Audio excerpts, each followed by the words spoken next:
So I know that VA got involved in individual drills, but obviously team work. So what's the plan for him going forward? Yeah, the hope is that he could possibly take team reps tomorrow. So I would call this ramp-up week for VA. So yeah, he threw with the QBs, moved around a little bit. I think it went pretty well. Gonna have to talk to him after, and we're gonna see how he comes in the morning and see how he's feeling. And I think the next step is that he can get in to take some team reps. So that's to be determined tomorrow. If all goes well, does he dress on? I'm hoping so. Yeah, he's been listed on our. He's never been off our roster. He just hasn't been dressing, but that would be a good step if he feels comfortable enough to do that he could dress for the game. Would be a good step. And Nathan's going to start regardless. Like that's the plan.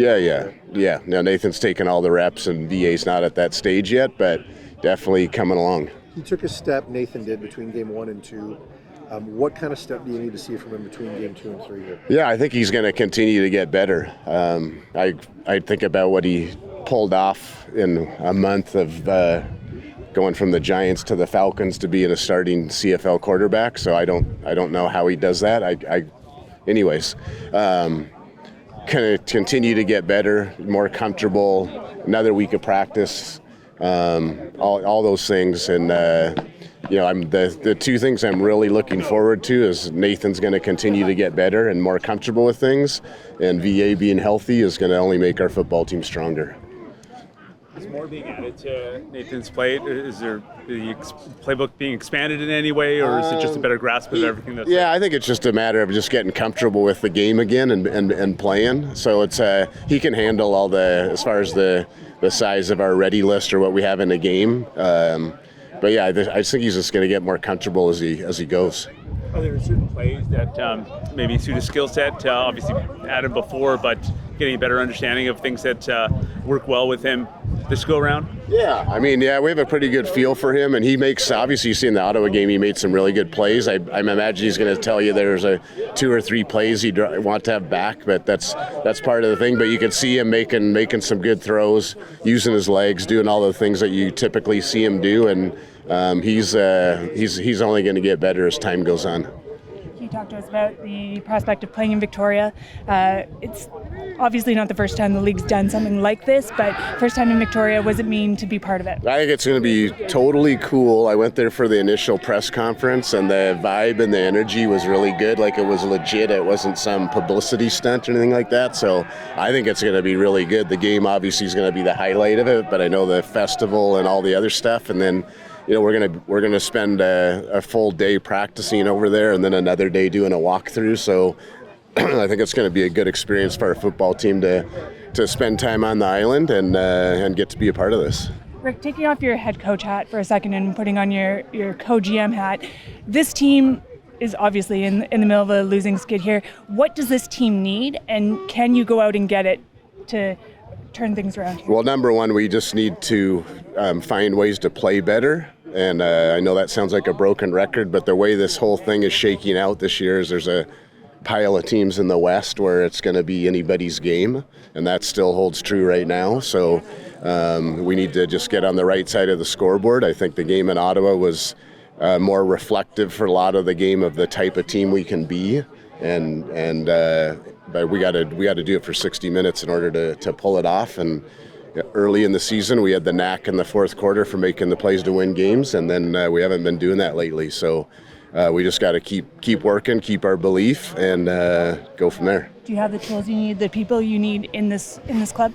Yeah, we talked about the only people that are going to get it done are us. There's no magic people coming in to do things, and you always learn way more about people when things aren't going right and how they respond and how they react. It's easy when you're winning, and we have a lot of very, very capable and competent coaches and players that are going to ride through this, and we'll keep going.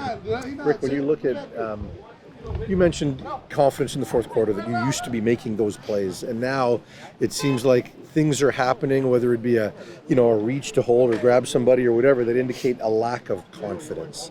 Maybe. Do you see that at all? I don't know. I'm not a psychologist, but I know our guys are willing, but we have made mistakes.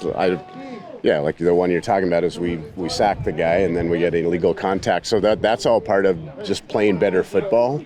And the way this league is right now is you can't get away with too many negative things, particularly when the game's on the line. So it's not like a team just blows someone out of the water. You got to be on point. And it was highlighted last week. Our game came down to the last series. The Montreal-Edmonton game came down to the last play.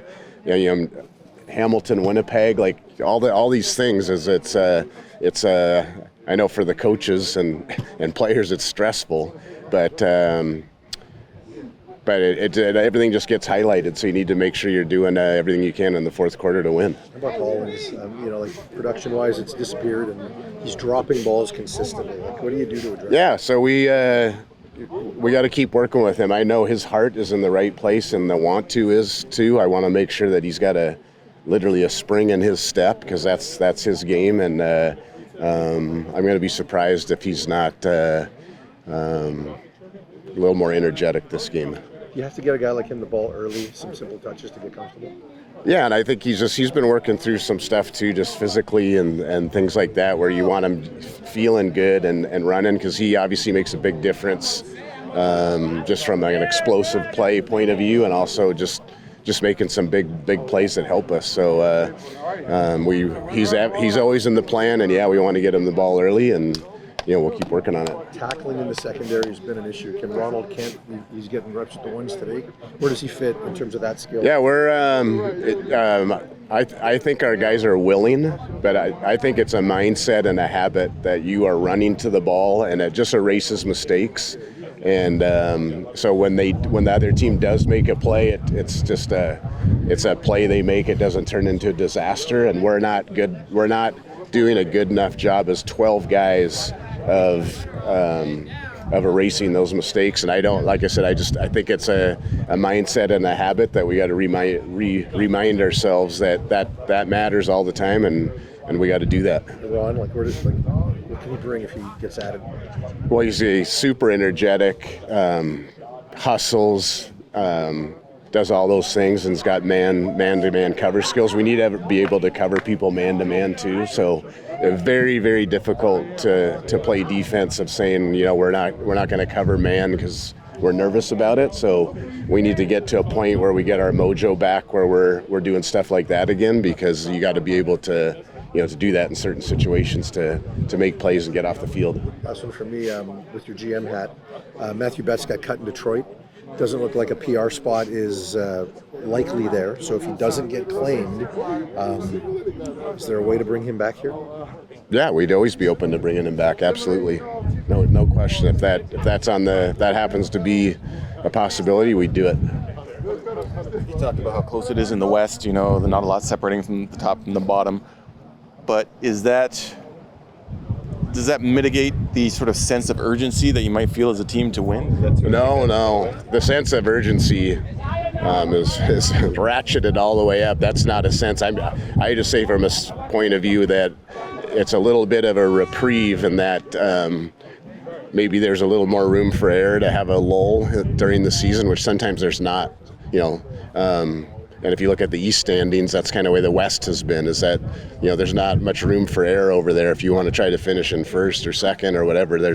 But it's been flip-flop this year in the West, where, there's a bunch of football to be played. The other 4 teams in the West are going to play each other back-to-back the next 2 weeks. We're kind of going to be the lone wolf playing our East games while they play each other. So, hopefully they beat each other up a little bit, and hopefully we can start winning a game or two, and then see where things shake out. And Coach, just a quick one for me.